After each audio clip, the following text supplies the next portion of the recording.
Hey, I'm Brian Conrad, and I'm standing here with a great colleague and friend of mine. This is Jane Binloss. Now, Jane has made an incredible journey from Australia. She's the past president and one of the founding members of the Australian Veterinary Business Association. And she also is the co-owner of Sane Management. And so what Jane does is she's a consultant in Australia. So it's always interesting to have conversations with Jane and kind of understand maybe some of the differences or some of the similarities of problems that we experience in the veterinary industry.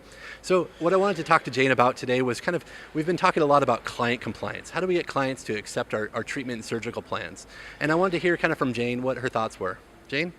Yeah, hi Brian. Thanks for chatting to me today. I guess the problems that we're having in Australia with client compliance are actually making sure that we can record that on our software systems and make sure that we take, say, 4 touch points to ensure that the patient's wellness program at that time is actually documented, and we're touching it all the time.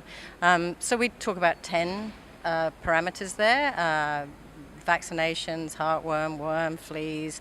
We talk about a body score being recorded. We talk about insurance, whether that's there, microchipping, and I'm sure that's not 10, but it's close. Thank you, Jane. You know, it's really interesting, you know, whether we're in exam rooms in the United States or we're a 29-hour flight away in Australia with you, Jane, it's amazing how we face similar challenges, and it's amazing that it constantly is a battle for us to work with clients on making that client connection. So thank you for your time, Jane.